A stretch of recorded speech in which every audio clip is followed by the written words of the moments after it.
तर राज्यामध्ये सुद्धा 77व्या प्रजासत्ताक दिनाचा उत्साह दिसून येतोय। मुंबईतील शिवाजी पार्कवर मुख्यमंत्री देवेंद्र फडणवीस यांच्या हस्ते झेंडावंदन करण्यात आलं। ठाण्यामध्ये उपमुख्यमंत्री एकनाथ शिंदेंच्या तर पुण्यामध्ये उपमुख्यमंत्री अजित पवारांच्या हस्ते झेंडावंदन झालं।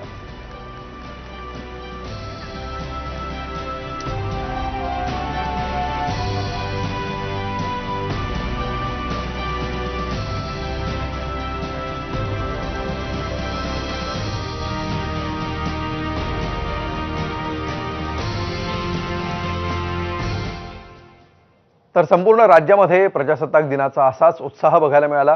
परभणीमध्ये मेघना बोर्डीकरांनी ध्वजवंदन केलं। साताऱ्यामध्ये शंभूराज देसाईंनी तिरंग्याला सलामी दिली, तर हिंगोलीमध्ये नरहरी झिरवाळ ध्वजवंदन सोहळ्याला पालकमंत्री म्हणून उपस्थित होते। अकोल्यामध्ये आकाश फुंडकर तर बाबासाहेब पाटील यंदा बीडमध्ये हजर होते। जळगावमध्ये पालकमंत्री गुलाबराव पाटलांनी ध्वजवंदन केलंय।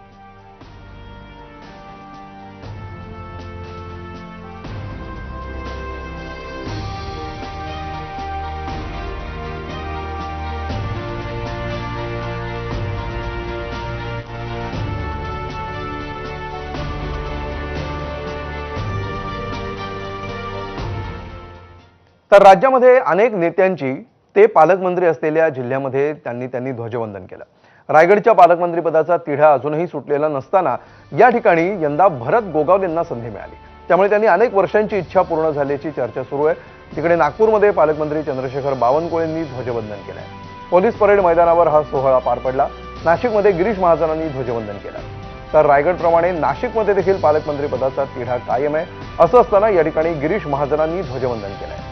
सिंधुदुर्गमध्ये नितेश राणेंनी ध्वजवंदन केलं।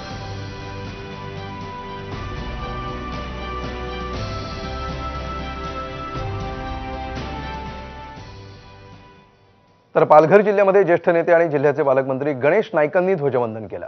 अहिल्यानगरमध्ये ध्वजवंदन सोहळ्याला पालकमंत्री म्हणून राधाकृष्ण विखे पाटील उपस्थित होते, तर राज्यमंत्री योगेश कदमांनी नंदुरबारमधल्या पोलीस कवायत मैदानावर ध्वजवंदन केलं।